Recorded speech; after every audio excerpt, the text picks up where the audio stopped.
Did he? My grandmother's sister, she fractured her back, so. Well, you had to take care of. Yeah. صح؟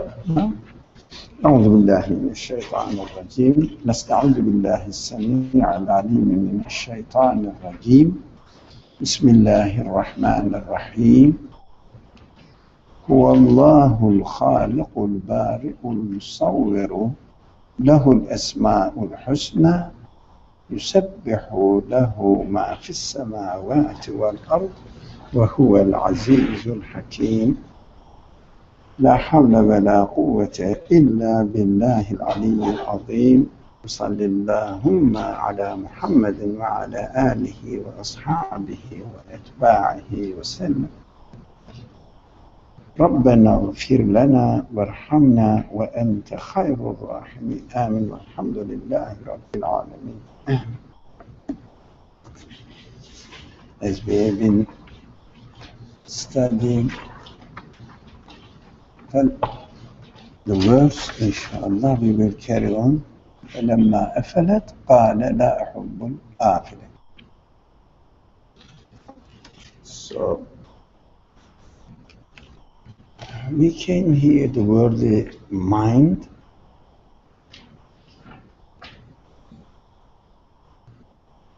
And we were on the sentence which says, it cries, the word the mind cries out despairingly. Did you find? The word the mind cries out despairingly. So you can get one. Does the word the mind cry out despairingly, really? Word the mind. Word the mind. The mind, word the mind, cries out despairingly. Did you find it? The paragraph is that since the chain of thought of the. Yeah. Yeah. So we have to be realistic and come to our own terms without using any religious affiliation or preconcepts. We have to ask now, my worldly mind, does my worldly mind cries out despairingly, despaired from this world? Although it's worldly, but never gets satisfied, never receives satisfaction,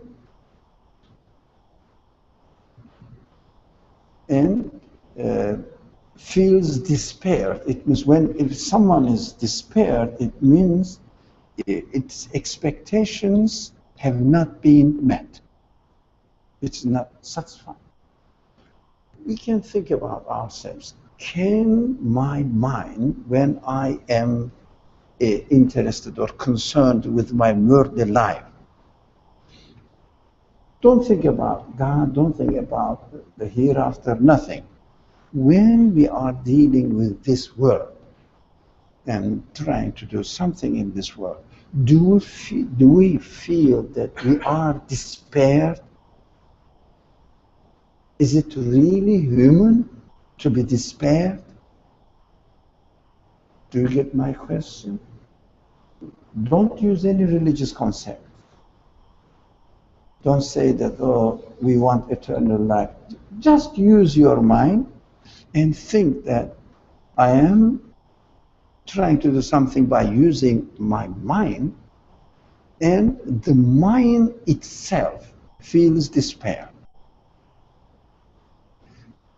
with its feelings of this world. We have to understand our reality, who we are, what we want, what we need.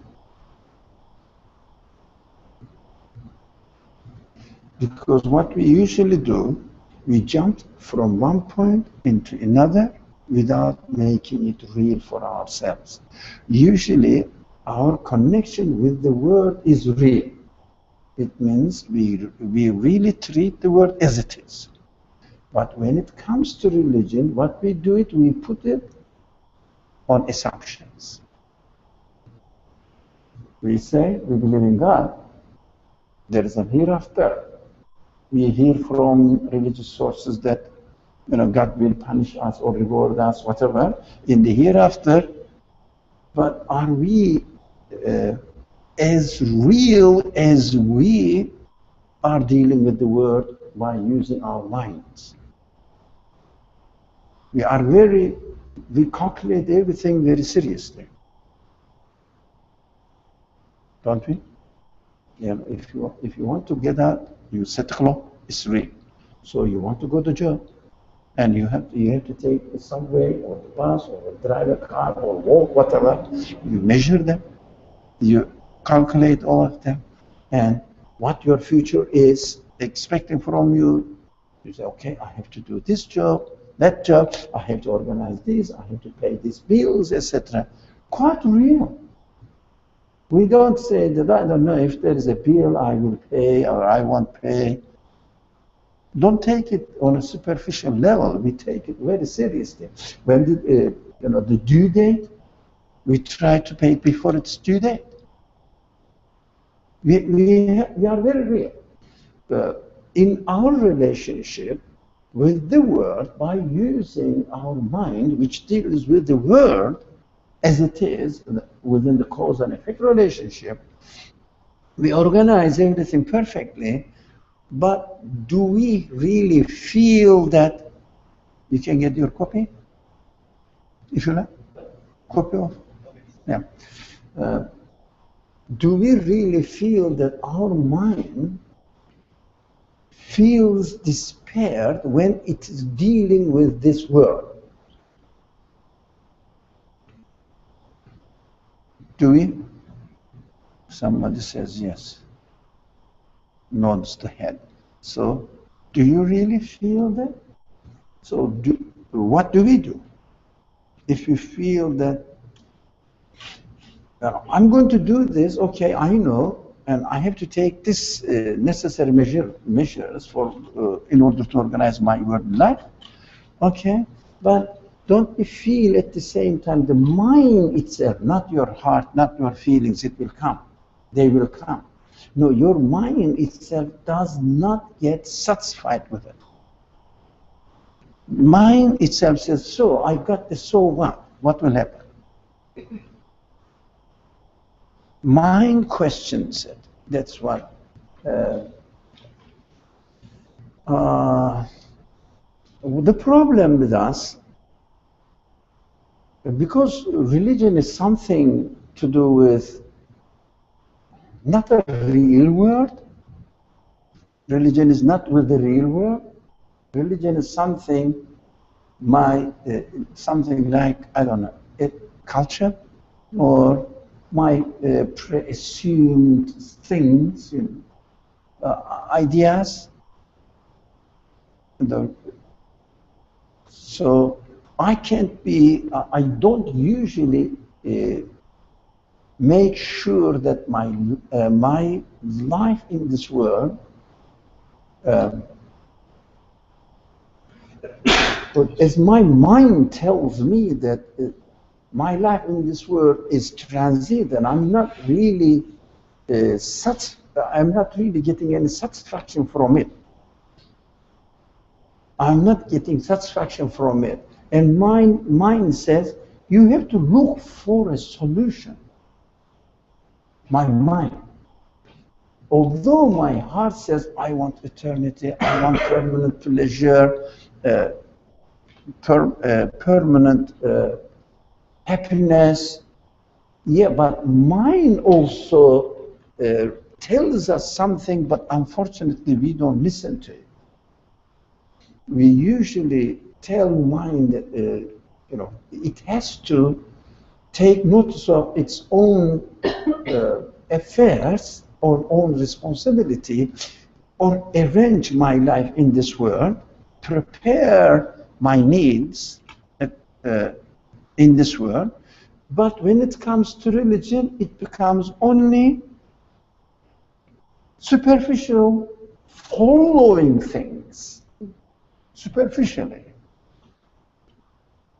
It means, I'm a Muslim or I'm a Christian, whatever the religion, doesn't matter.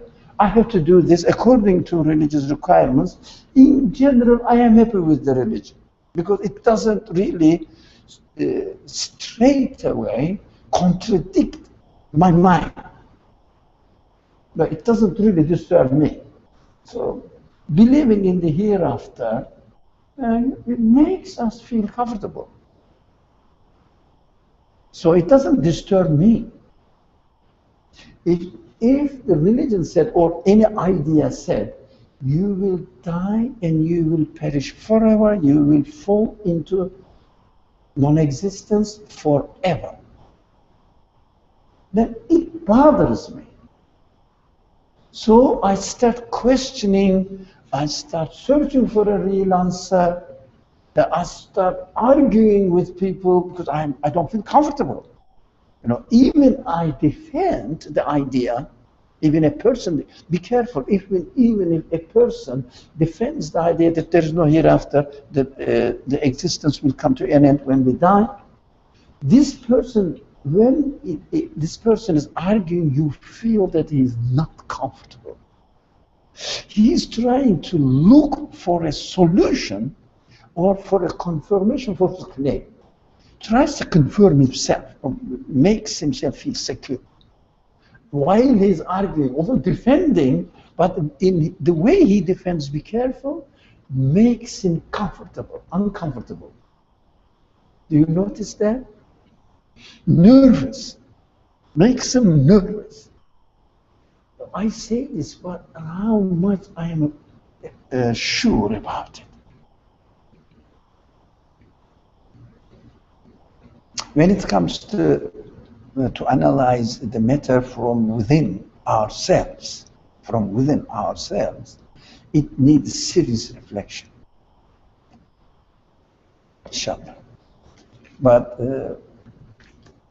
we love hearing stories, how heroic the companions of the Prophet were. We love it because it doesn't really relate to your personal, internal matters, because you feel great about your ancestors, or you feel great about the people whom you follow. And why do you follow them? No, you are comfortable if someone says your father was a nice man, your mother was a perfect woman. We feel comfortable, not relaxed. If someone says you have some bad behavior, etc., attention.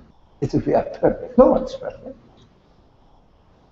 So if someone says, yeah, the companions of the Prophet were great, what they did, something which doesn't really appeal to us, narration, maybe false, maybe true, doesn't matter. Any narration comes to us, we take the defense immediately. Why? We don't want our religious heritage has something bad. It means that our affiliation, our connection with the religion is based on mostly emotional attachment, not real. I don't feel comfortable when they are criticized. When I hear a narration about an hadith, for example, the prophetic tradition, and if this narration criticizes, maybe false, maybe right, I'm not arguing that. If it is something bad said about the prophet, for example, automatically we react. Not because we are absolutely sure of its real meaning. We don't want to hear anything negative. It means our affiliation with religion is mostly emotional, not based on conviction. That's why. Did you say this? Let me see. Comfortable. No, we feel nervous when we are criticized. That's why we have to come to ourselves. We have to come to ourselves and look at ourselves, analyze ourselves seriously. and we establish our religious affiliation on a very satisfactory base that I'm sure of what I'm doing, I'm sure of my belief affiliation or by my conclusion in belief matters, I'm sure.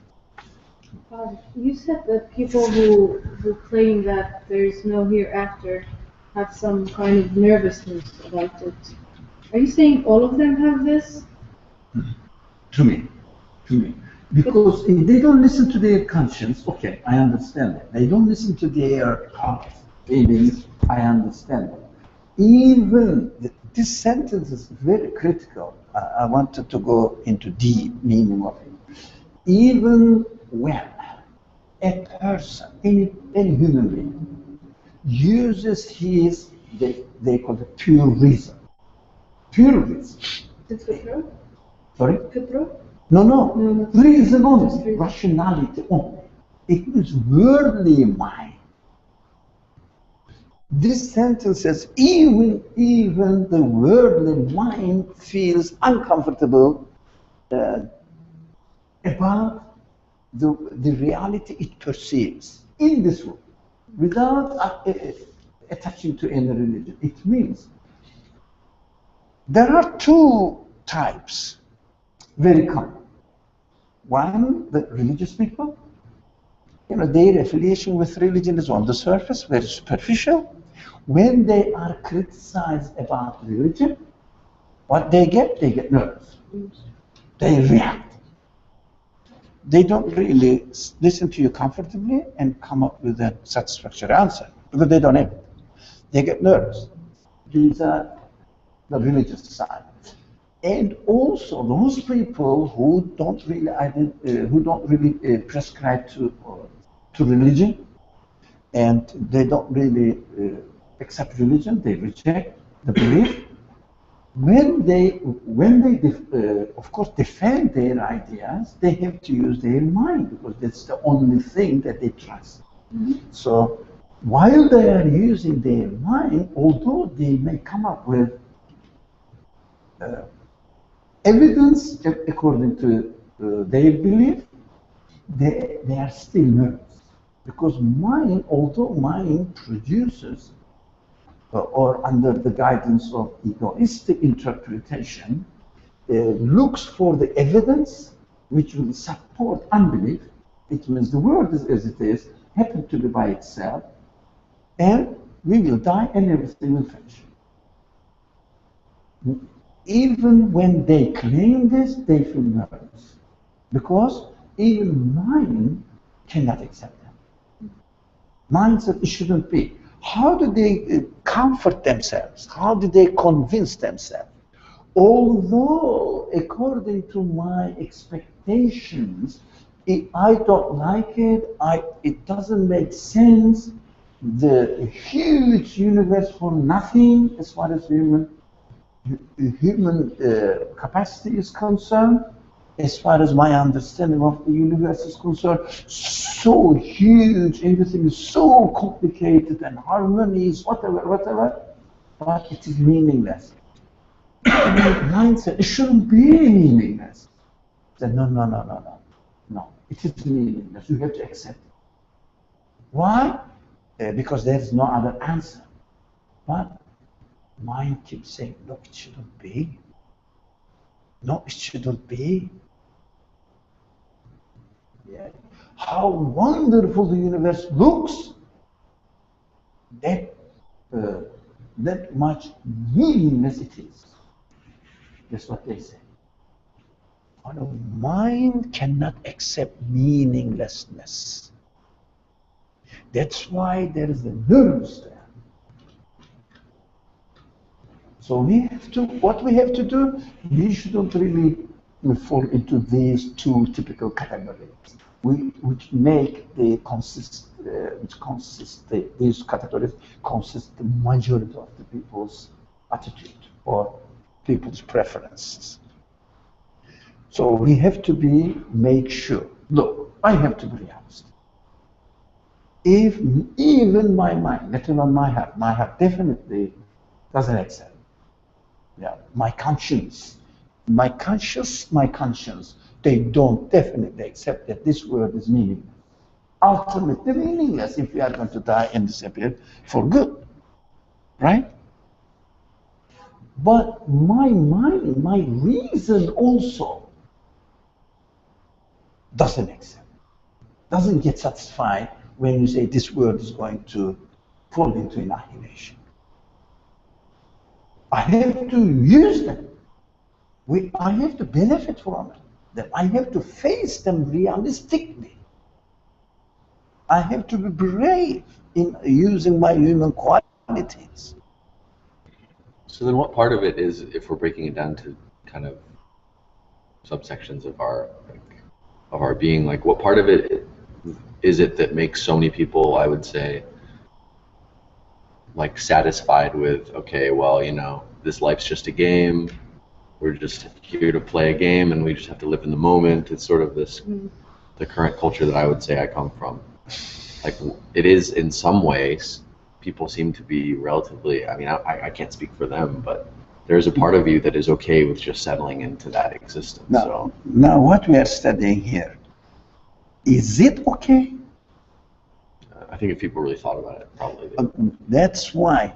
The problem is with the people who follow religion, they think that they follow religion, they are not really absolutely sure. Neither those people who follow this idea that the reality of life is just a game. How can you leave all your human qualities, think only rationally? How can you say that this world is a game? Can you be satisfied? Don't use your religious feelings. The mind says, no, can't be. But people say, oh, that's the reality, what shall I do? Yeah? For example, let's say a person had an accident, something, okay? Cut his finger or hand, whatever. Or his beloved one died. Yeah? What they say, I don't want him or her to die. Yeah? I hope he shouldn't die. He wouldn't die, shouldn't die. But what shall I do? Come. There is your sharing. Don't hide yourself. Yeah. But you feel comfortable. But what shall I do? They say, that's the reality of life. We have to accept. Look, that's the reality of life. We have to accept. But my mind it implies a resignation of something. Yeah. Sorry? It implies like a resignation. Yeah. Which is like I give up this idea that I don't want to. So, but in reality, I really understand that it should not happen in this way. That's what we have to use these feelings, that we shouldn't really cover them up. Neither denial nor confirm. We shouldn't take it for granted. We shouldn't really just, if it is so, it is so, what shall I do? But consult yourself. Consult yourself. If you speak to those people who say, okay, you know, enjoy your life day to day, and this is just, you know, it's a game. They say it's a game. Yeah. The world is just nothing. Is there another word used? You know, just meaningless fun, if you like. Right? It doesn't have to be meaningless fun. I mean, people sometimes feel some meaning even if they enjoy themselves. Mm-hmm. I mean, I'll give you an example. Just yesterday, my colleagues at work were saying, "Hey, do you want to like play fantasy football with us?" I'm like, "Well, yeah, sure." They're like, "Oh, you have to pay, $100 to get on." I'm like, well, "Wait a second, I'm not going to play a game and gamble, And they're like, "Well, you're missing out on the fun." I mean, it brings us closer. We're as colleagues, we're having fun together. We get to know each other better. And you're missing out on that for your religious reasons. And to be honest, I mean, yeah, I do want to have fun with you guys. I want to get closer to you guys. I want to, feel like we're a stronger team. Do some activity together. But does it have to be gambling? So can you define? Okay, you want to have a fun, For them, it's but meaningful, not just fun. be careful. Listen, it is difficult for us to use only rational formula, if you like. But let's try to do that. It is a fun, but meaningless fun. Can mind confirm it? Meaningless fun, purposeless fun. I am having fun here, and what will happen? It will pass, and life will finish like this. And then I'll die and go into total, complete annihilation. What will happen to me? I am, look, eliminating the factor that all human beings have. Conscience, consciousness, heart, which is the representative of feelings. Forget about it. We are just studying one word, worldly mind, to make it sure that, the mind may be concerned with the eternal life or the meaning of life, etc. No, very worldly mind, even very worldly mind does not get satisfaction from this word when you aim at the word only.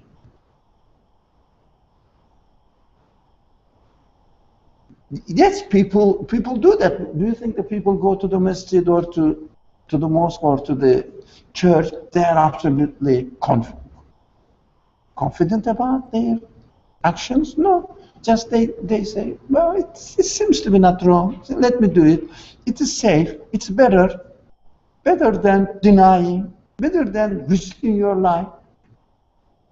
So religion is something not bad, because you don't lose anything, practically speaking. You don't lose anything, but there is a possibility of gaining a lot.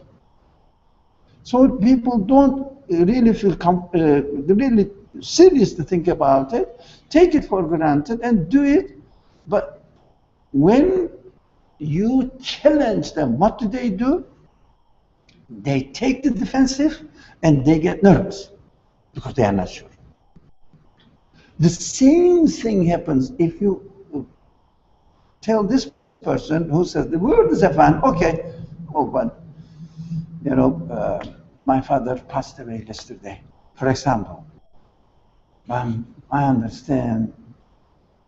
The time will come and we'll pass away. Do you think this life is so meaningless? And they say, come on now, don't mention now. We are going to have a fun now. Don't spoil our fun. Yeah, they don't like you to say that. Why? Deep down, they definitely know that this meaningless fun is disturbing, because they know that they take it. They take this understanding superficially and say, okay, let's enjoy ourselves. It seems to be enjoyable for the moment, but human mind ultimately never gets satisfied with it. It feels despaired. They don't want to use the human mind. They, if you like, resign from human mind. Not using it. Not using it. Just do it without thinking. It means not a human being. Human being thinks. Human beings think. Mind cannot approve it. Practically, if you go to the mosque, people seem to be happy. If you go to the church, people seem to be happy. Yeah. In the temple, people seem to be happy. If you go to these entertainment centers, Las Vegas or, I don't know, this Atlantic City or somewhere. So in the casinos, people seem to be happy. When you speak to them, can they confirm it? That's really true. What we are doing is absolutely true. I'm absolutely sure about it. No. Come on, man. It's not time now. Don't talk about it, because they have no answer. The same thing valid for those people who follow a religion in an imitative way.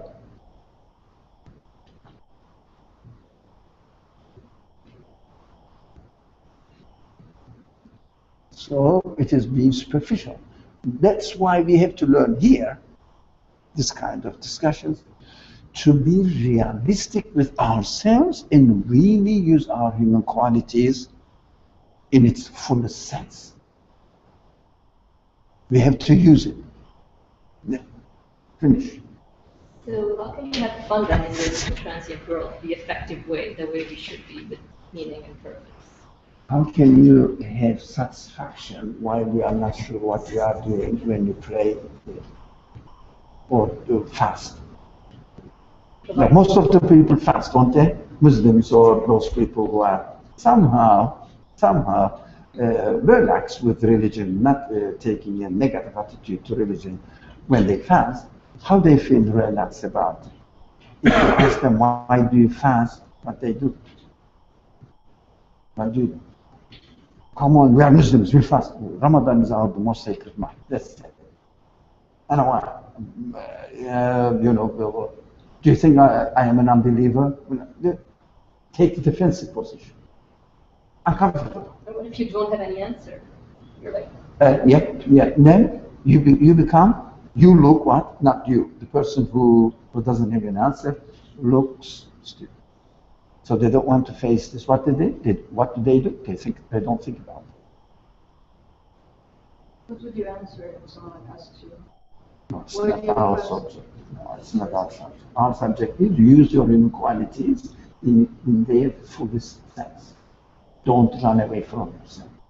Make religion your own property or belief. Whatever they believe, if you believe in, let's say, atheism, make it your own property.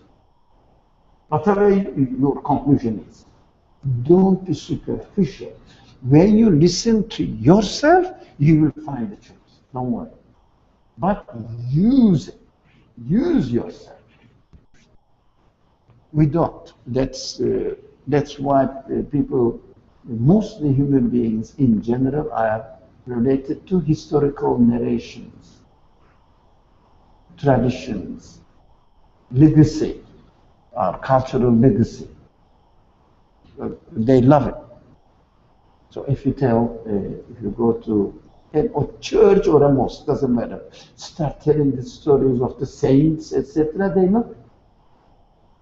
When you start talking about what you think, how did you feel, how did you conclude, be personal, they feel nervous. We shouldn't be. We should be realistic. What do you think? so when you say use yourself, so you're assessing your mind and your whatever feelings you're getting from your heart and trying to get into a direction. I mean, how do you know if the direction you're going is correct? So you use yourself. Use yourself, you will understand. But we take it for granted that I need religion. I need the revelation. Yes, but your need for revelation must come after you use yourself. So you feel that when you use yourself, what you conclude, this world cannot be meaningless fun. What is it then? Why am I here? Very, very fundamental, very radical question. Why am I here? Who put me here? So I say, if I say, of course, the life is meaningless, but my human qualities look for meaning. What does it mean? If the universe is meaningless, how can I look for meaning? There must be a meaning in this meaningful world, because the things are meaningful. My being is meaningful, the weather is meaningful, every creature in the earth is meaningful, whether big or small, doesn't matter, everything is meaningful. I conclude this world is meaningless. You definitely end up with, this is contradiction. There must be a meaning, and I must really look for the meaning of this word, and this meaning must be provided by,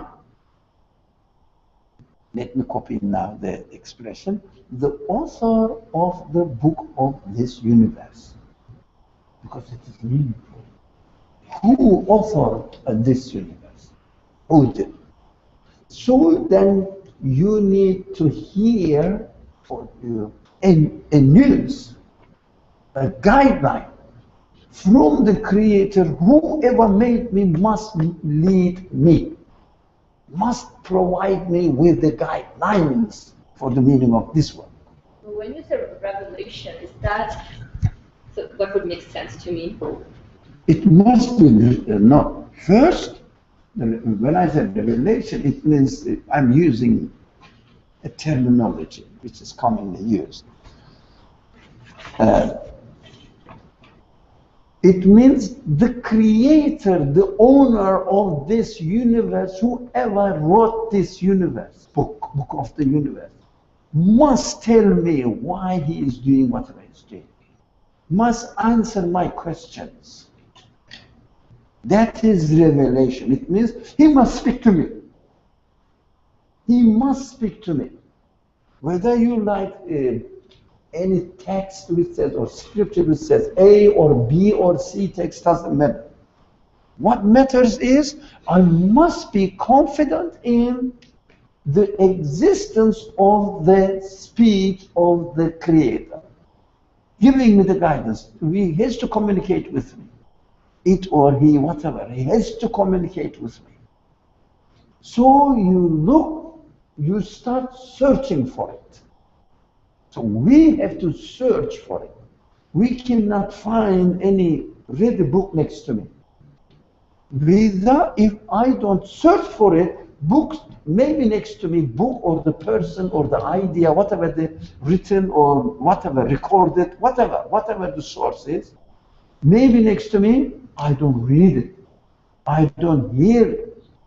Because it is, I'm not searching for it. If I don't search for it, I listen to the Quran as a music.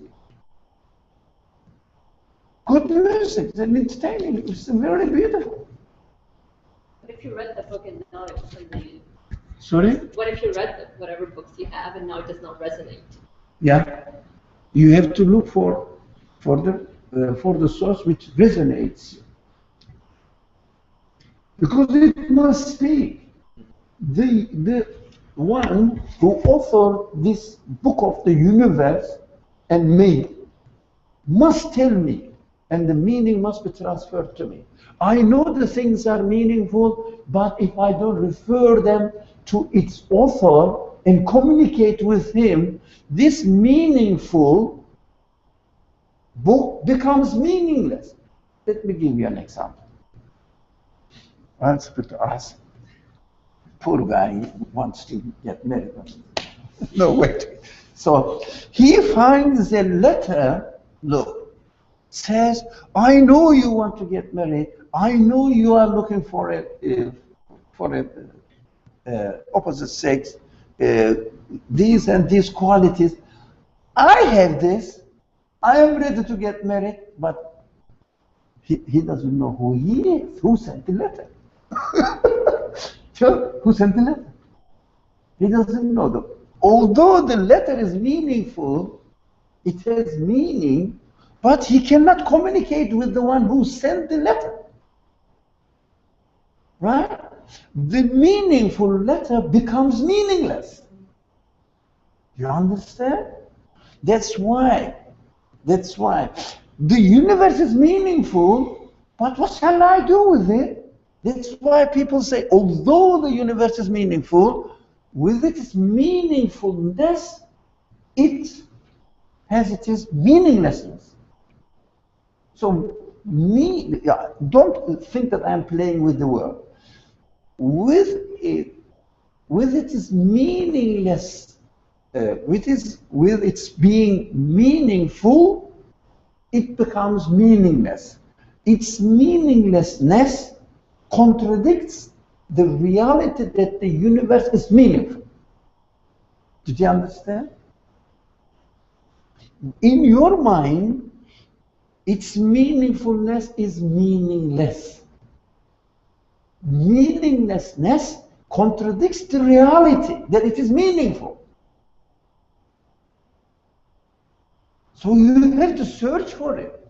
We go crazy when we lose our job. We go crazy when we don't get the right answer from the job application, etc. But we take it not really seriously when we don't find the proper answer, satisfactory answer to our questions. We say, okay, I don't know. No, let me make a cup of tea. And that's the problem. Carelessness, not being serious about our very existential questions, and not looking for an answer. Have you ever studied, for example, you said that, if you find a book or a revelation, which claims to be the revelation, the word of God, it means, it doesn't resonate, all right? Have you really seriously studied it? Prepared yourself in how to read for example, how to read the revelation? Have you really made a profession out of it, at least, seriously? So what we do now, this is the the Bible. I'm reading the Bible. Okay, Old Testament, New Testament, whatever, the Hebrew Bible. I read it. I checked. On many occasions I checked. Have you read the Bible? They say, yeah, I did. Are you sure? Yes, I did. I'm joining in my church, but even Bible studies group. Okay. You haven't read the Bible. You just read English translation of it. Yeah, but it is the Bible, isn't it? The same thing. Not serious. People are serious. We are serious about everything, but not communicating with the author of the book of the universe. It is our author. Just to clarify, the difference in reading isn't in the translation. Like they don't have to really read the Bible to go read Hebrew, right? No, it means superficial communication. I'm not saying you shouldn't translate, but we have to, when I take a book, let's say about physics, I don't understand anything. Whatever the language is it. Can you understand the physics books written in English? English is your native language. So you don't understand. You have to go through training. Why don't we take reading the scripture also needs training? You don't have to follow anybody, but you have to go through some education process. It's not simple. So if you don't go through the process of education, you don't train yourself. If you don't train yourself, you don't know how to read the scripture, and then only have a very loose connection with it. And it made sense, it didn't make sense to me. It has a big problem. It has a big problem, background problem. Especially the culture affects you. We don't realize that I'm reading the text under the influence of the culture that I'm grown within. Your culture teaches you the concepts, and these concepts that you have in your mind, you just really load on the term you used in the scripture, but you don't read the scripture, you read the culture, but you don't know that you are reading the culture because of not really taking this matter seriously. What we have to know it, at least we have to know it.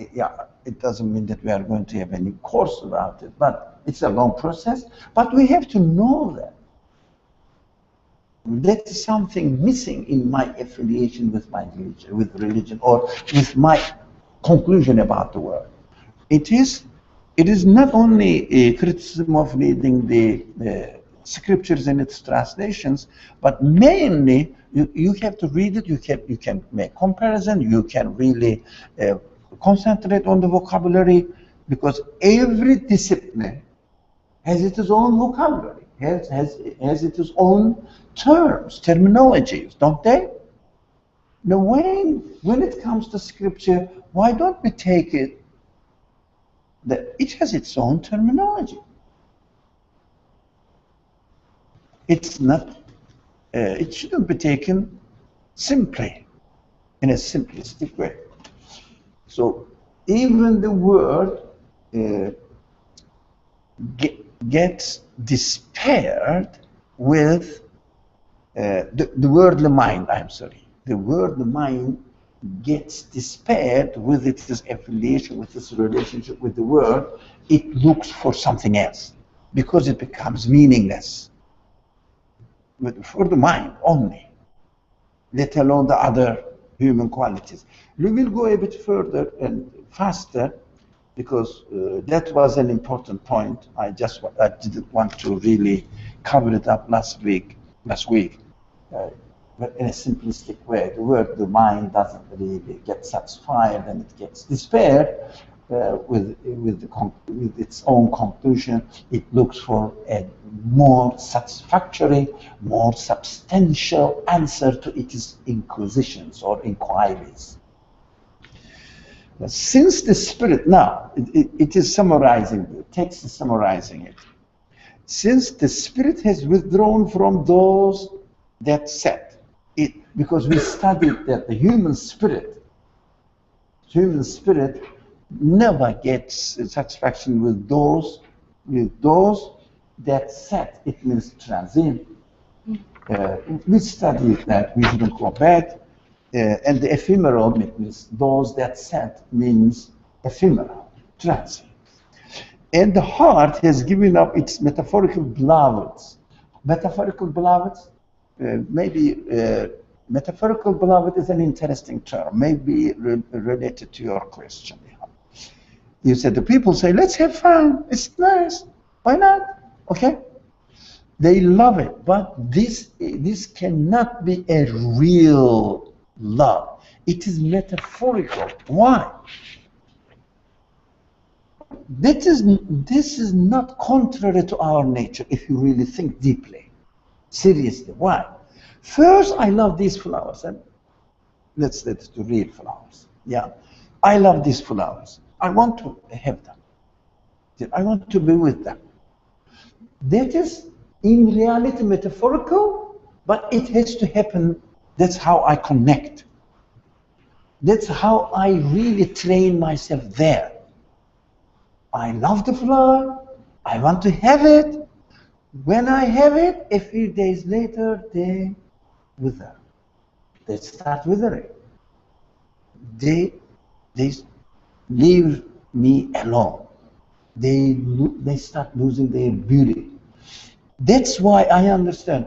I thought I loved flowers, but flowers never responded back to me. Right? But I love beauty. Yeah, I love the flower when they are beautiful, but they cannot really satisfy my need for beauty. What is going on?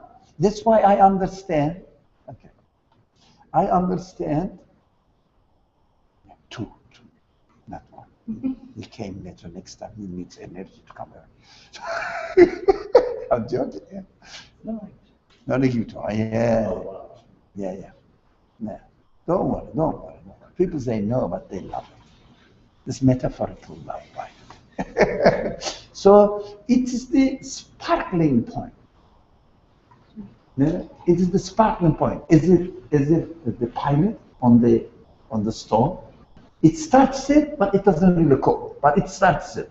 Without which you cannot use the oil.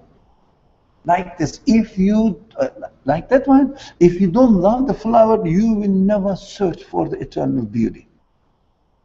Yeah, metaphorical. So heart first attaches itself to the fun or enjoyment of this world, and then realizes that although it needs the enjoyment, it needs the pleasure, but it is not this world which answers to this need. We get it? That's why mind says, no, there must be something behind it. And heart definitely says, I don't love those set. Metaphorical. So the heart understands that I don't love the flower, I love beauty. Manifested itself on the flower. So the heart says the beauty must be not transient, it must be permanent. Where is the permanent beauty?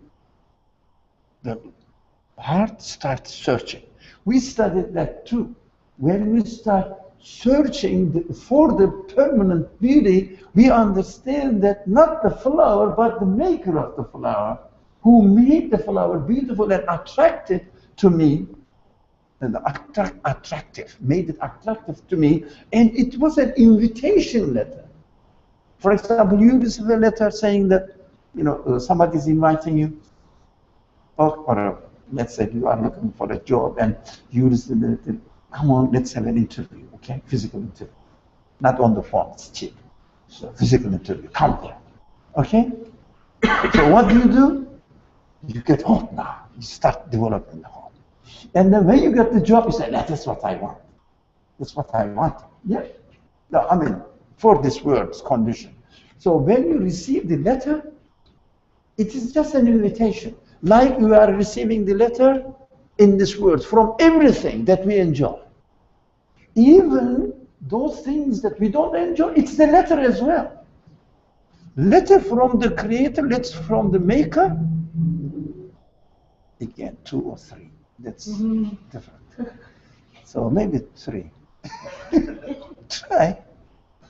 So, okay.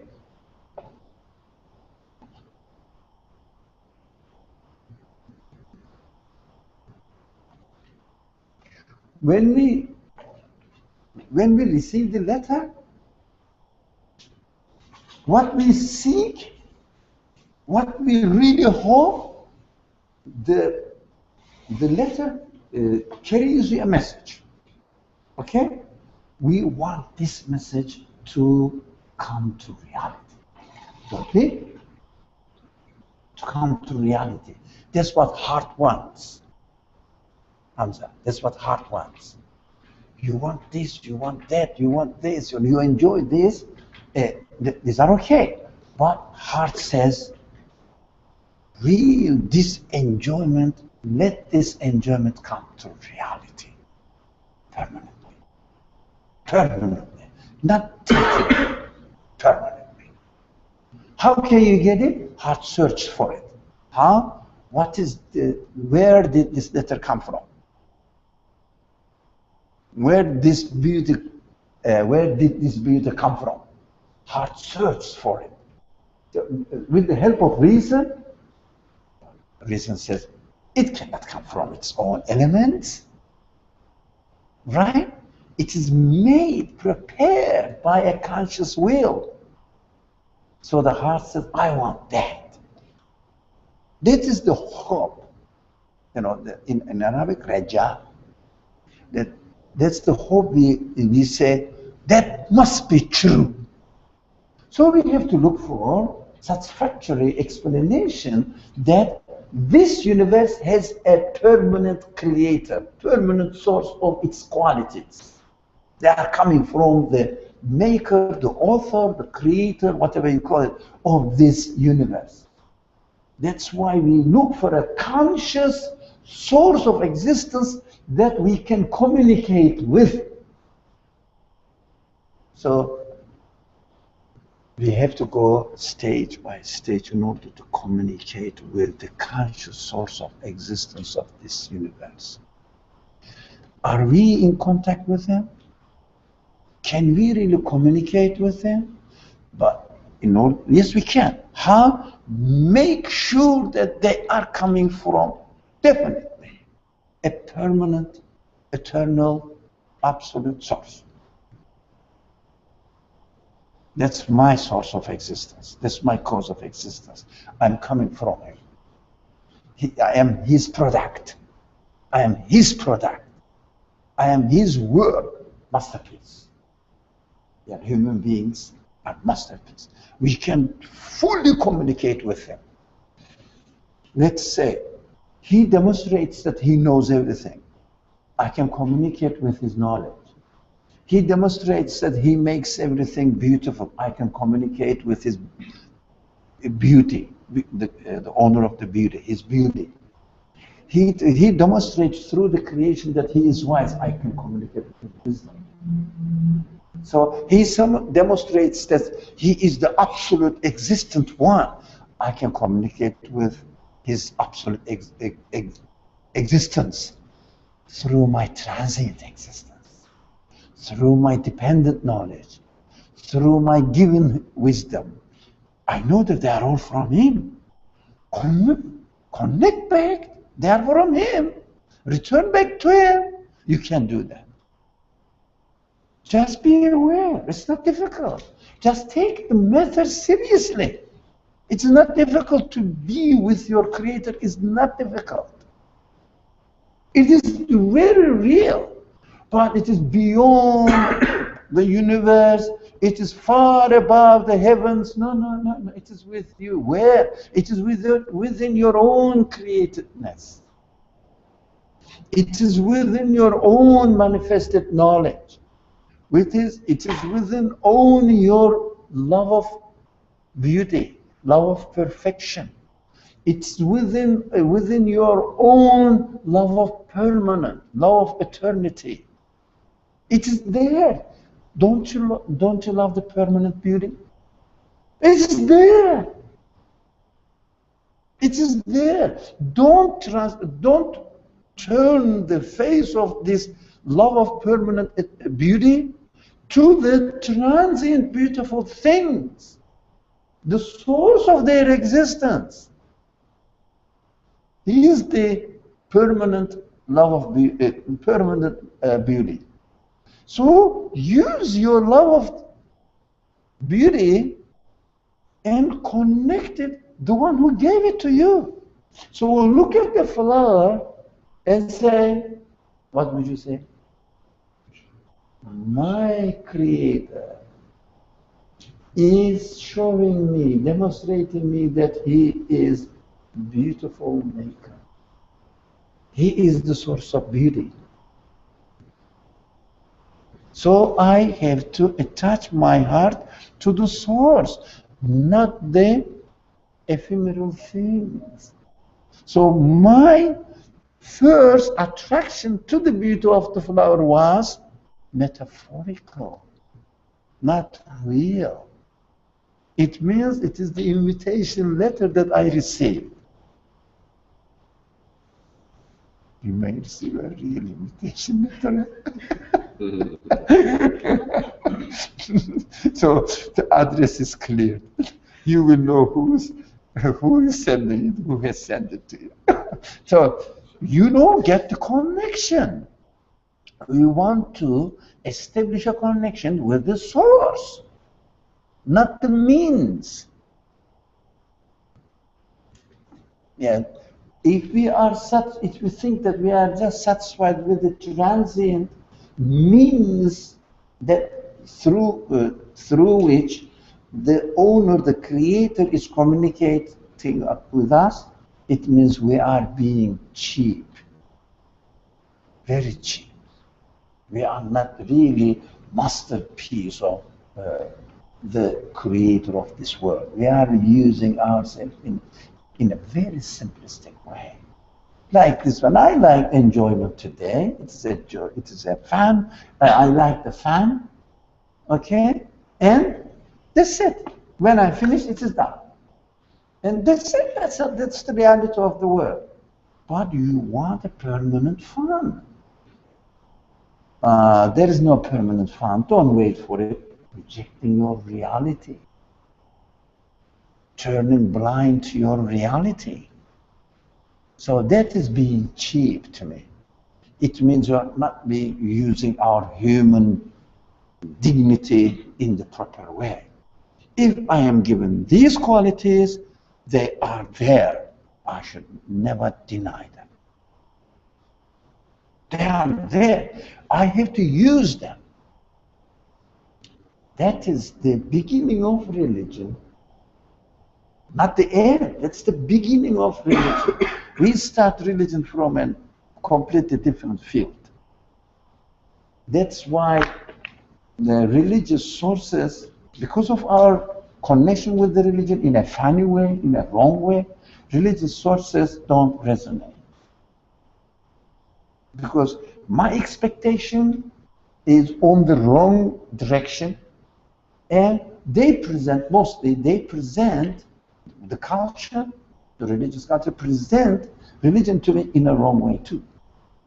So I have to investigate it. Be serious. When you are serious, you can find it. Okay. The heart has given up its metaphoric beloveds,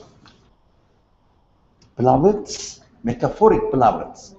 No, I don't want to flower really. I understood that the one who creates the flower with the beauty, who is creating all flowers and everything with beauty, and it is the author of the book of this universe. I want it. I want to connect my expectations, my hopes to him, not the transient ones. It is not difficult. We can do that. So give up its metaphorical beloveds.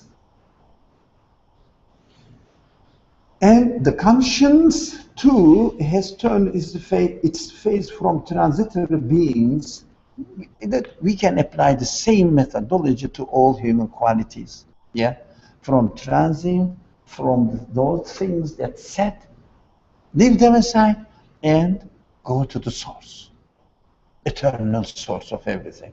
Conscious also, within its own interest area, looks for the eternal source.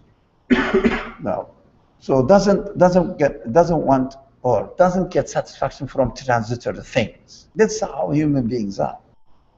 Transitory things don't really satisfy human qualities. You too, my wretched soul. Now, soul is a problematic word here. Soul, I would say, my richest soul here is my egoistic tendency. It means I'm not conscious of what he is doing, but in directing its expectations to an egocentric expectations. It means, for example, I want to satisfy myself. I want to have a satisfied life, right? So soul here, the wretched soul, yeah. Wretched soul here means I want to have a permanent satisfaction for my life, and it is me who is going to provide it. That is egoistic. I don't know, it's a problem word. So in Arabic we understand nafs. Now, when you say nafs, not kullu nafsin dha'iqatul maut, not in this way, in this sense, but nafsul, let's say, amara. Yeah, it means I myself want to have it. I myself want to realize it. So if this flower fades away, I get another one. I get another one. I can buy a new one. I can buy a new one, so that I will satisfy my need for eternal beauty. So that is wretched soul. Then the author says, be realistic. Although you may choose this way, although you may have some means that you can get every day, make a contract with a flower shop or whatever dealer. Every day you have to send me a flower, fresh flower. Okay? I don't want to see the withered or faded flowers. The beauty is faded. I don't want to see them. They can bring you. The wretched soul thinks that I am satisfying myself, but he knows deep down he is cheating himself. Because buying and buying and buying, but he knows, everybody knows that these flowers are fading. You cannot permanently satisfy for your need for eternal beauty. You can't. And you will die at the end. And all the flowers you thought that you satisfied with died. But you don't want transient. So the author said, no, speak to your soul, wretched soul, and ask him, attract the assistance of, I love not those that said. It means Abraham. Say, no, I'm cheating myself. Be brave. Be brave. Be brave to face your reality. You are cheating. We are cheating ourselves. I will get this, I will get that, and that's why I will carry on satisfying my life. I know that it's not satisfying. It doesn't satisfy. So be realistic or be brave. I would say, be the man. Say, no, I'm cheating myself. There must be a solution. So it says, the revelation says, like Abraham, I must admit that I don't love those set. I must admit that. What shall I do? Yeah? What shall I must admit that. No one can get satisfaction from this life because it's transient, because it ends up with death. It becomes human nature. But one can only say, okay, what shall I do? There is no answer. There is no other alternative. So I try my best to make most of my life. Yeah? It is just, there is an expression. So, how do you say? Cheap man's satisfaction? No. How do you say? Cheating yourself. Then the poor guy lives in an imaginary world. Then, let's say, I'm poor, I cannot afford anything. Let me close my eyes and think that I am in a castle and overlooking the ocean, something like this, flowers and gardens there. That's cheating yourself. Do you understand? Yeah, in Turkish, there is an expression, he explains everything, but I cannot translate it. Züğür tesellisi. I cannot explain. So, really, admit it, and be saved. What is the important thing is here? As soon as you admit it, it is not you who is not going to satisfy yourself, you are saved. Because you want to be satisfied, but it's not you who is going to satisfy yourself. It is not the things like you, created beings, who are going to satisfy yourself. Who else? Who is left? Who is left? Your owner, your Lord, your Maker, the one who gave you the sense of eternal satisfaction. That's it. That's the way you save yourself. Oh my Lord, now, oh my owner, oh my creator, whatever we call it. Oh my, I think the best word is owner. Oh, the one who created me.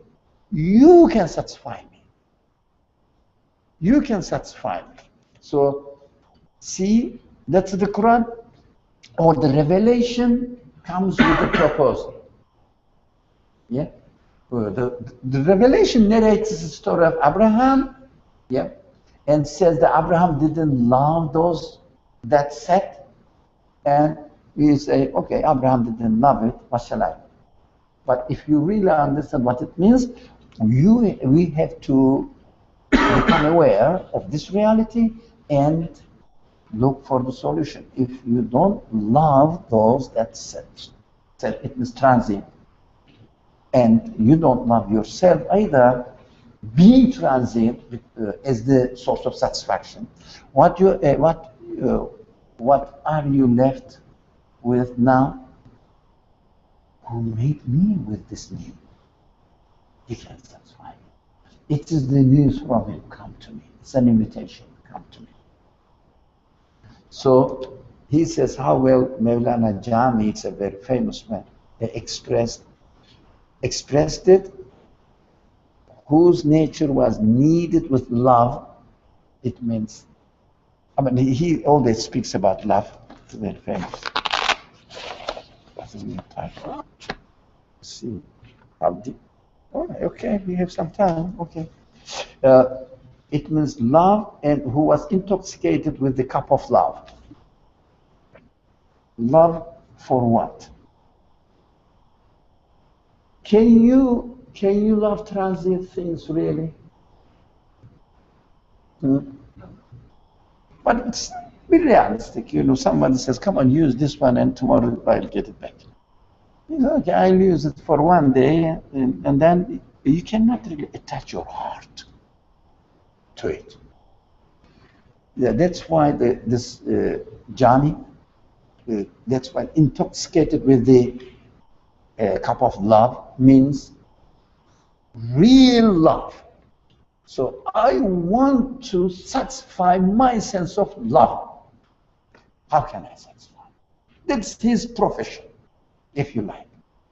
How can I satisfy myself, my sense of love? I want to attach myself to a thing that does not disappoint me, does not cheat me. For example, if you say, I love somebody, then this person will die. Yeah. If you say, I love something, it's beautiful, it will be out of date, you know, soon. But that's okay, then you can have like a good memory about And then, if an object disappears. Okay, okay, good memory, and well, you know, don't you know that what will happen to you? You and your memory will be destroyed. And what is it good for? What is it good for? Okay, you're cheating yourself. Okay, I took a picture of it and put on the wall. What do they do when you die? Your children will take them and throw it into dumpster. You know that it will happen. You know that it's within the nature of this world, this universe. That's why the nature of this universe is transient. That's why it's beautiful. It makes me look for a real source of satisfaction. Can you imagine this world wasn't transient? We would cheat ourselves with these transient with the things. And cheating ourselves with it. Sorry? We are cheating ourselves. Yeah. So Jami, whoever, that doesn't matter. The name is not important. The man was man of love. So don't cheat ourselves. We are most likely to cheat ourselves by saying, you know, the God is love, God loves everything. Yeah, but in reality, we have not trained ourselves with it. So we have to do that. We have to not really externalize love of God. We have to internalize love of God. God is love, eh? You heard of it how many times? From your birth, eh? Yeah, from your cradle, yeah, until your real identity. God is love, God is love. I said, okay, who are you? I said, who are you? Okay, God is love, okay. Who are you? Are you a man of love? Have you received the satisfaction of the eternal love? Have you connected yourself to it? Are you satisfied with it? God's love is an external claim. Okay, maybe true. Okay, but I'm not arguing against it. No, it's okay, but it's external. God's love. Who are you? Are you men of love? Are you experiencing love? Have you reached the satisfaction within your own life that I am full, as this person described? I am, what did he say? I am intoxicated with the cup of love. It means I'm always drinking from the cup of love. You know, when you say when you read this kind of books, they say we read we interpret them as alcohol, cup of love. It means I'm experiencing, I'm with me. I am intoxicated with it. It means I am lost in it, so I cannot really spare any of my feelings to the transient objects of love. For me, the beautiful things we love, these are metaphorical objects, not real, but metaphorical objects of love. It's not difficult. Just think about it. Concentrate on it. Whom do I have to love, really? Take the flower, or take whatever you like. Say, yes, I want to love something. Who or what? What should I love? Really? You go back to your Creator, the owner of this universe, and say, I love him. He's calling me by sending all these letters. Yeah. Come to me, I am the maker of it. Because you cannot say the elements of this flower is making the beauty and making it attractive to you. They don't know you, they have no nothing. Basically, if you're in a situation that you do not find pleasing, you should know that your Creator is calling you, so you should love this, alhamdulillah. It's a call. It's a call. Yeah, it is a call to him. Be conscious of him. Be conscious of him. He is the maker of this flower. This flower is an example. It's a beautiful example. He is the maker of this flower. And he is calling me to acknowledge that he is the source of beauty, not the flower. So he is the source of satisfaction of your need for beauty, not the flower is the source of satisfaction for your need for beauty. It's a very simple formula, very simple.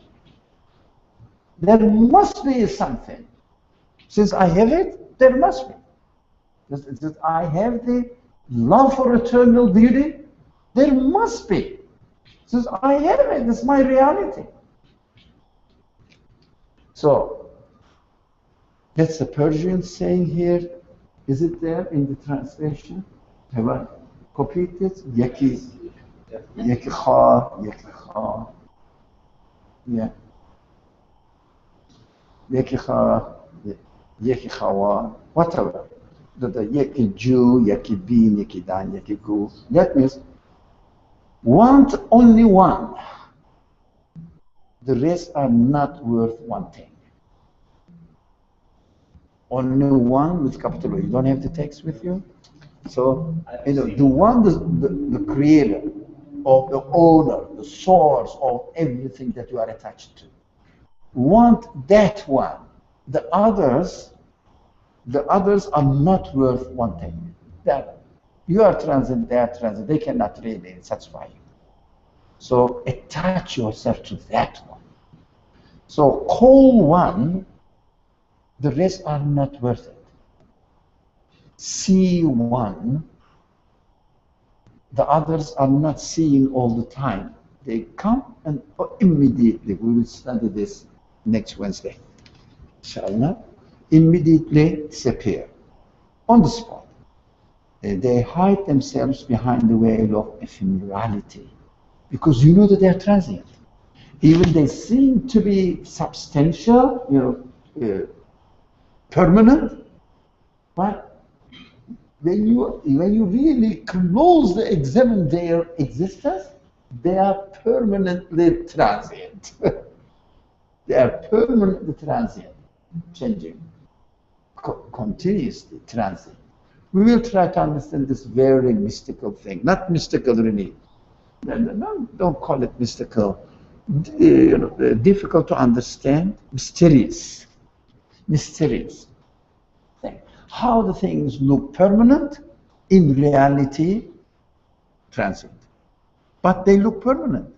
Now, I'm trying to formulate it, inshallah, for Wednesday, because it is not our subject, but we have to make sure that if we don't understand permanence, if we don't understand absolute, we will never understand religion, let alone understand the divine determining the problem that we have been dealing.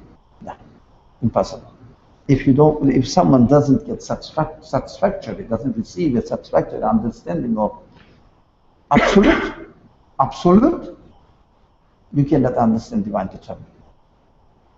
Because you will be just talking about simple things that the people sit and talk in the cafes or in the mosques or in the simple secular schools. No, you cannot get the answer. So we have to understand the foundations first.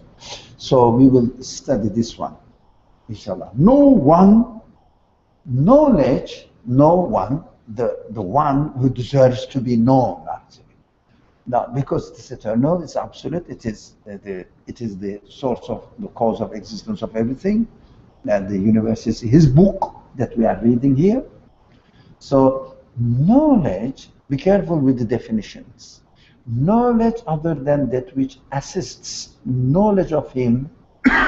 No, he defines knowledge here. Knowledge other than that which assists knowledge of him, other than that which assists us to have the knowledge of him, is without benefit. No, every kind of knowledge can assist me to have the knowledge of its maker. Do you understand? Whatever you study, regardless, whatever you study, whatever you are concentrating on, whatever you are connecting yourself with, every kind of knowledge assists me to know him, to know the Creator. Right? If I obtained a kind of knowledge which is not employed in assisting me to know him, the Creator, is futile. No benefit. It means, you may wonder, how this carpet is made. Okay? You may start investigating it, study how people make the carpet. It may assist you to know the Creator. Everything. But if you don't use it in order to, as a means, as a vehicle, in order to know the Creator of these actions that manifested here, the way he created it, the way he employed people, the way he created the rules or principles within the order of this universe, if you don't use them as a means, as a vehicle to know the Creator, then what you are doing, you are reducing your knowledge to an ephemeral thing and get no benefit. It means doesn't satisfy you. It means doesn't satisfy you. Do you understand this? Does it make sense? Yeah? You can use everything. So if someone says, I'm not studying religion, I'm studying, let's say, biology, I'm not really studying a subject, a discipline related to religion, theology, or, I don't know, exegesis or whatever, interpretations of the Quran. So, it's no good for me. It is worldly. No. It can be a means of knowing him. Because whatever you study is the work of the Creator. So you are studying the handiwork of Creator. Right? What is expected from us to be aware of? Are you using this knowledge as a means, as a vehicle to know the Creator or not? If you are not using it, even you study the Quran or you study the Bible, you study Arabic, will be nothing. Yeah? If you don't use it in order to know Him, it's nothing. Whatever you study, even you study theology, doesn't mean anything. Doesn't bring any benefit. This definition of knowledge is interesting to me. Did you find it interesting or just? Yep. That's what we have to turn everything, even if you learn, for example, how to make rice. Right? You can turn it into a knowledge of the creator of those conditions. Yeah, your desire to have a perfect rice, tasty life. You love taste, yeah, delicious taste of rice, etc. You say, wow, where did I get this feeling? What does it mean for me? Why do I make it perfect? And I'm inviting people, and I want them to be satisfied with the food I am. Why do I have this feeling? Where did I get this feeling? What does it mean? Which kind of message it brings to me in order to know the one who sends the message. It means the one who creates this feeling. You can turn it into a knowledge of your God, the creator, your owner. Everything you can turn it. Say one now in your tongue also. Say one. Words not concerning Him may be considered meaningless. If you use any sentence which is not giving reference to Him, which doesn't include the reference to Him, really it is, the author says, meaningless, no benefit for you, but I would even go further, it is a lie. It is a lie. It would be a lie. That is how this association of partnership to God, it means ascribing divinity to things, crumble into our language. If the sentence we strike does not refer to Him, that is the source of shirk. Any word. Say a simple word. Any sentence. Who would like to say any sentence? The brownies are The brownie is good. Okay. It is a lie. It has the crumbles of shirk in it. Brownies cannot be good by themselves. It must refer to the one who creates it, God. So you have to say, brownies are made, created with a goodness that I love by Him. So anything you say, I am walking, for example, it is a lie. At least, as the author says here, it is meaningless. What does it mean you are walking? So what? You walked, and so on. Then you die. So what? So you are given the ability to walk. Be thankful to the one who gave it to you and acknowledge it. So any word, as the Quran says, it is a very interesting, the verse. The Quran uses the word tasbih. We just say it, glorification of God, glorifying God, or exalting His name, whatever. It must be always with us. That means stop. So it must be always with us, this acknowledgement of God's presence there. Glorifying God means accepting His authority, His presence on the thing that we are talking about. Always.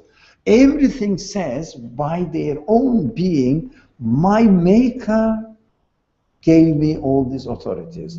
None of the particles claim that in the way, that in their physical being. They never claim that in their physical position or disposition, I am the one who made it. You study them. Study them. I have knowledge. I have wisdom. I have my own power. I have my own free will to choose. Have you ever seen any sign of claim in any particle that he has choice? They are always being subject to the order. Somebody else, something else. They disclaim, actually, that no, I don't have any will. I'm subject to somebody else, something else. Do you understand that? So they always glorify their Creator. We too have to do the same. There are unconscious beings, but they do it with their disposition. We are conscious beings, we have to do it with our disposition, with our body, with our tongue, and with our understanding, with our feeling. It means with our humanity.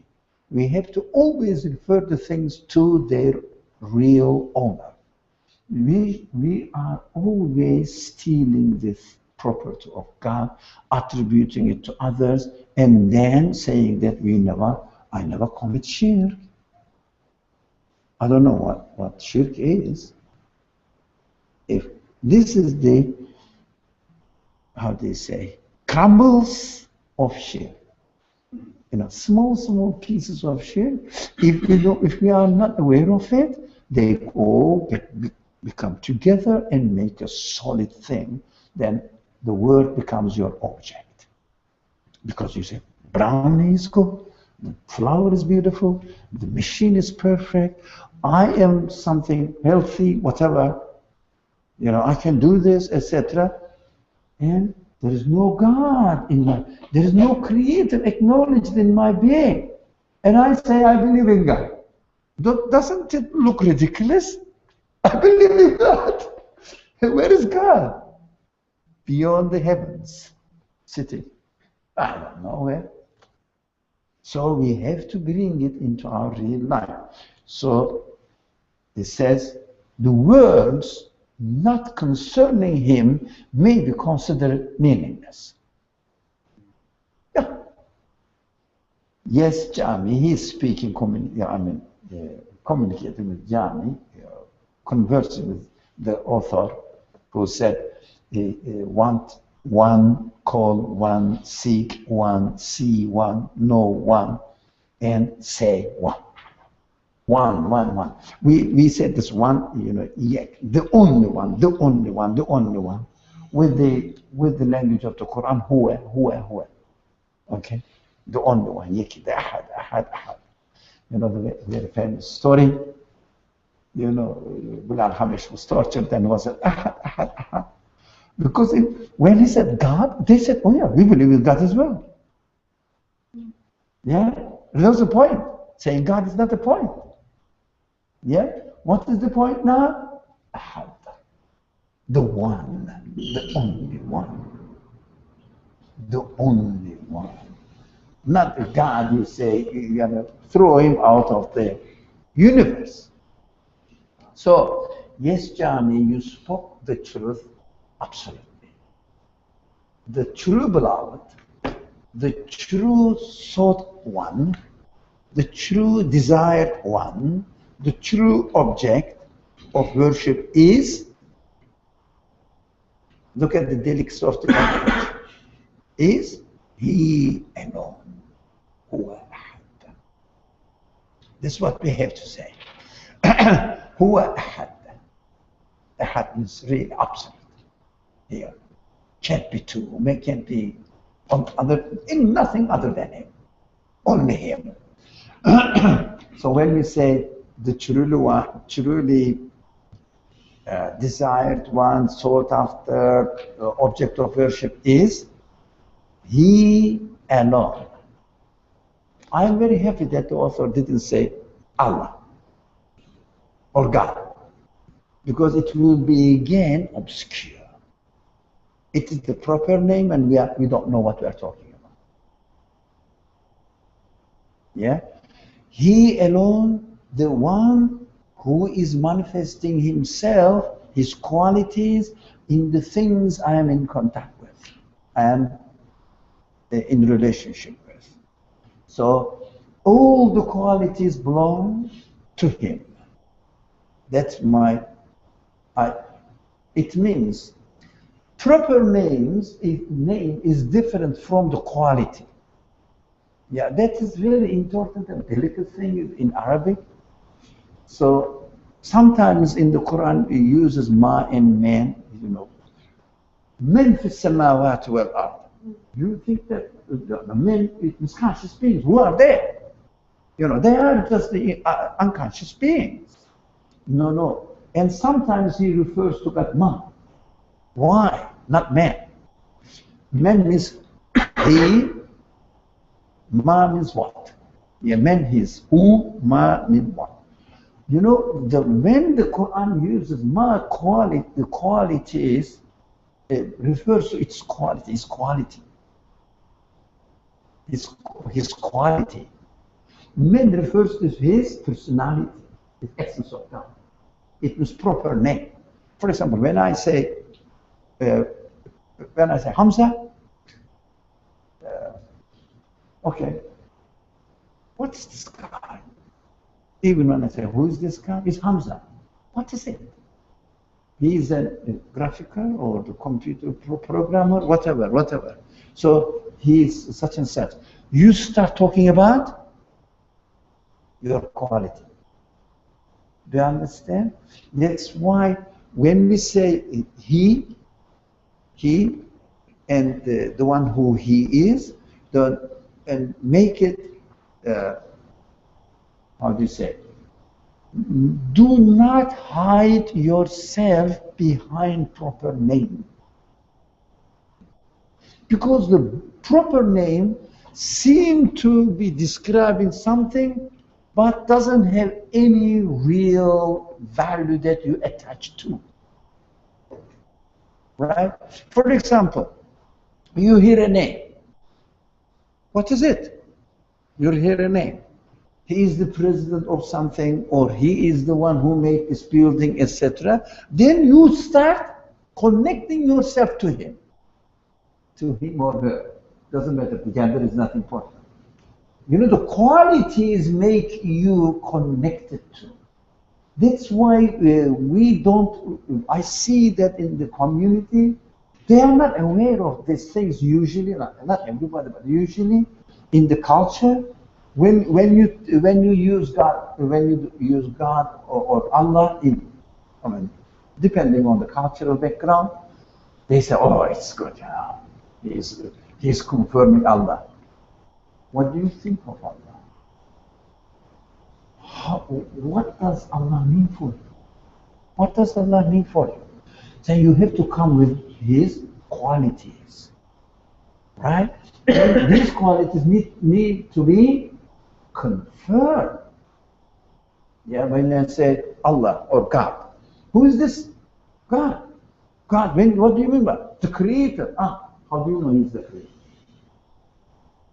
When you say Allah, it doesn't mean anything. Do you understand?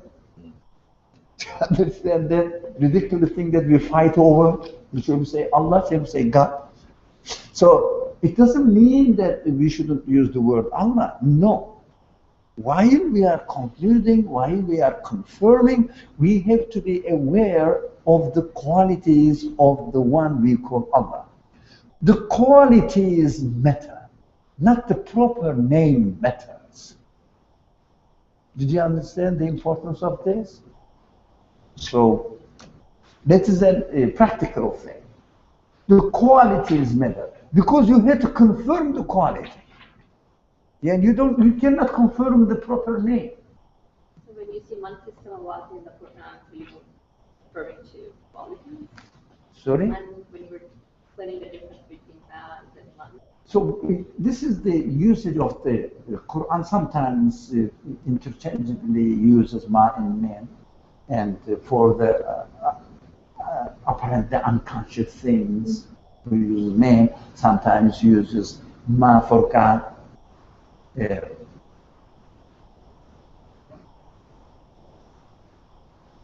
For example, وَنَفْسٍ وَمَا سَوَّاهَا. Ma refers to the creator of the nafs, and ma, not man. For example, that's an example I remember that.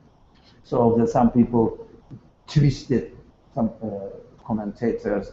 No, you know, whatever, it doesn't, if it was God, he would say man, etc. It doesn't make sense. They don't, I mean, we should understand the importance of it. For example, when I use the proper name, you cannot deny, you cannot confirm, you cannot do anything with it. You know, for example, this is Hamza. You know, this is Hamza. Okay. You can say no, you can say yes, we don't know. But they said, this is the, let's say, how do you call this, a profession wise or what? Whether, let's say computer scientist. So yeah, you can confirm he's being a computer scientist or not by looking at his work. Right? When you say Hamza, okay, hello. That's it. It means nothing. But when you say computer scientist, are you? Where did you get the degree? Where did you study? Do you have an experience on it? For how long have you been studying? I need a computer science in my company. Can you come and let's talk? Look, I cannot do anything with Hamza, but I can do everything with computer scientists. That is why God is to be known through his qualities. It means names. Do you understand?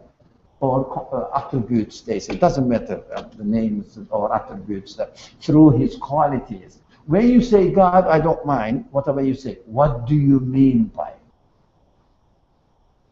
Yeah?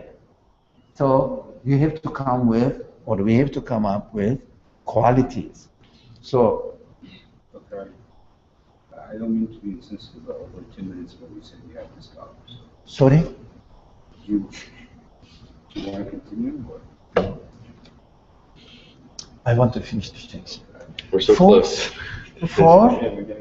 In a mighty circle of the mentioning of the divine names, now we got, we can talk about names, divine names now. Divine names.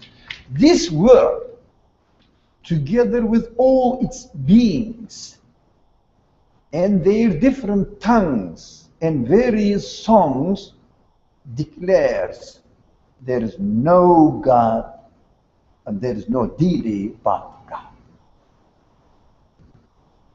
To all the world now, if you have this training, if you have gone through this training, you can make sure that there is no sign of deity in this world but God, the owner. All these qualities in the universe are nothing but his manifestations of his qualities. Yeah. The universe declares La ilaha illallah. Nothing. Together they testify to divine unity. They say only him, only him, only him, only him. Only the one who owns this universe. And binding the wound, the human wound, because we get wounded, we get dissatisfied, we get disappointed with the transience of everything. Yeah. So if you say, for example, somebody loves you, only for 20 years, you have a very good relationship. At the end of the 20 years, one day he says, no, I don't love you anymore. What happens? Everything collapses. You get separated, right? So all the transient things definitely put us in a desperate, despaired situation. In other words, don't let other like outside factors affect you, and play the role to satisfy your expectations, because they can't. So look at this, and binding the wound caused by I love not those that said, point to an undying, eternal, beloved. Undying beloved. We have to look for an undying beloved. So those people said, I want somebody to share my life, whom I love, who loves me. So look for undying beloved. Then you can have a good relationship with the transitory or metaphoric beloveds. So if you love the maker of this flower, that is the source of the beauty, do you treat this flower in a bad way? Can you really destroy it? No, because of the sake of its owner, you respect it. Yeah, if you love the source. But if you don't love the source, you say, I love you, and as it starts withering away, you get angry with it. Yeah, that's why people get divorced after 45, 50, because the beauty is gone. They were worshipping the beauty. Beauty is gone. And so what shall I do? It's easy to get rid of each other. So they all say, point to an undying beloved in place of all the metaphorical beloveds. So find out this undying beloved, attachment to whom has been severed. It means understood, they are separated from it. So metaphorical beloveds are not our object of love.